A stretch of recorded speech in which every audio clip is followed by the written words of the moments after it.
There is no place for dirty money in Britain. For years, prime ministers have promised they'll crack down on money laundering. We will open up the matryoshka dolls of Russian-owned companies and Russian-owned entities to find the ultimate beneficiaries within. But beneath the surface, we've uncovered proof the promised crackdown isn't working. It reveals a troubling reality. All we're doing is building a global reputation as a swamp for dirty money. Thousands of new English firms whose ultimate beneficiaries remain hidden. And successive governments have failed to deal with it. If ministers were warned back in the day and they failed to take action, that is an outrageous dereliction of duty.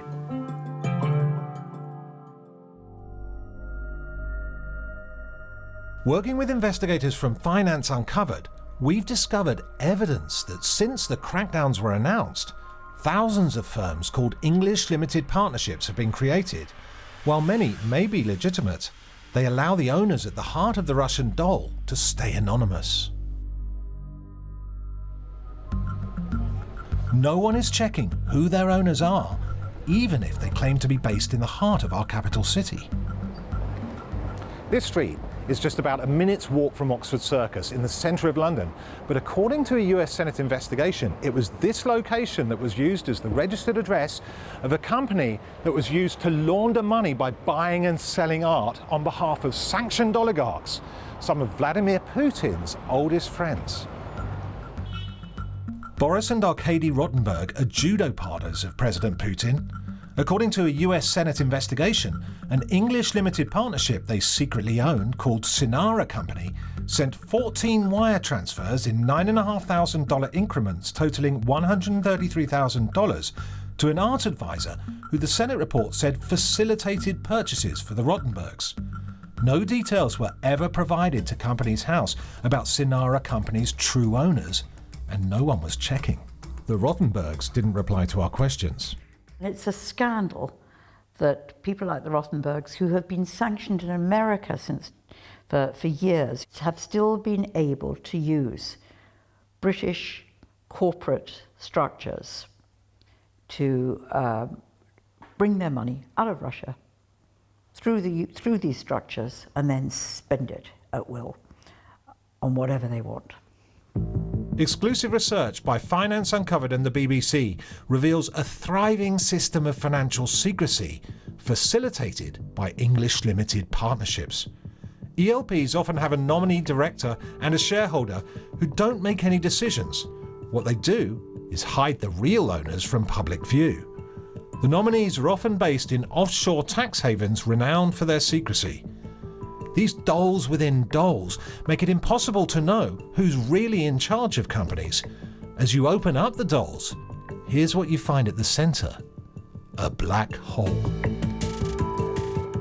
The details we've uncovered are buried in leaked financial documents and thousands of company records. I just want you to have a quick look. Those are some of the findings. We showed our findings to an expert on financial crime. I wish I could be shocked about the scale of this, but I'm absolutely not. I'm just frankly depressed and frustrated. We've been warning the government about these problems with these opaque legal structures for years, and they themselves have committed to reform back in 2018, but haven't brought that forward.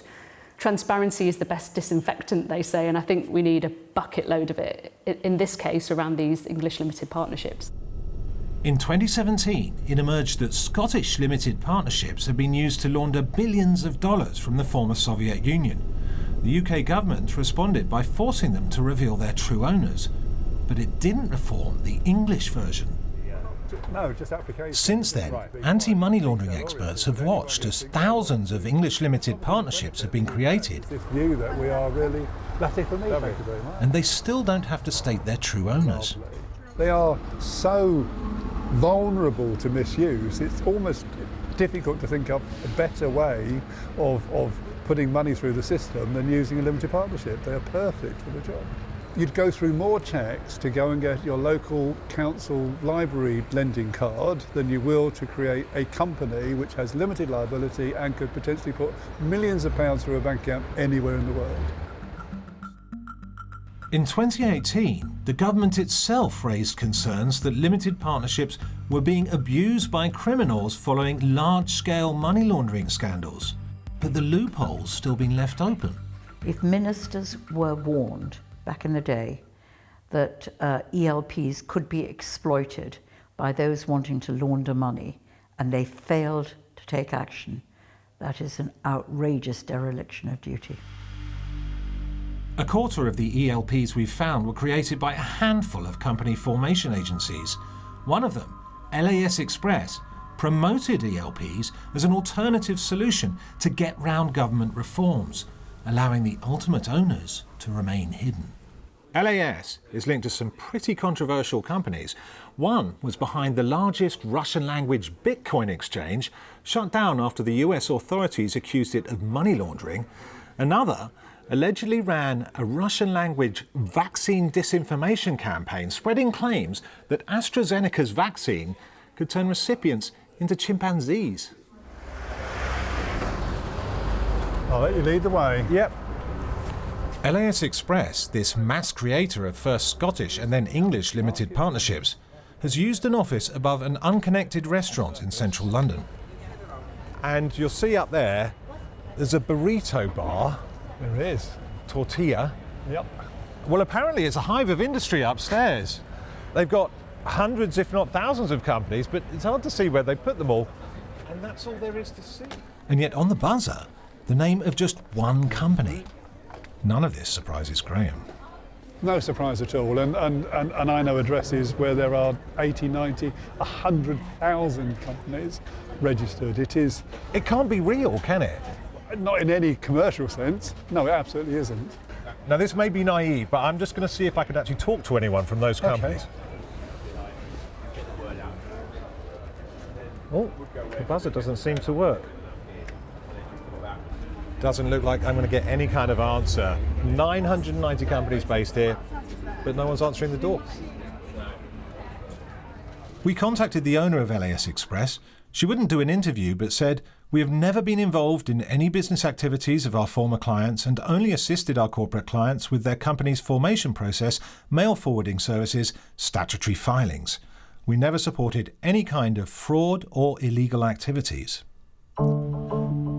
A government spokesperson told us the UK already had some of the strongest controls in the world to combat money laundering, and its forthcoming economic crime bill would tighten registration requirements and improve transparency, ensuring that only those acting within the law can remain on the UK register.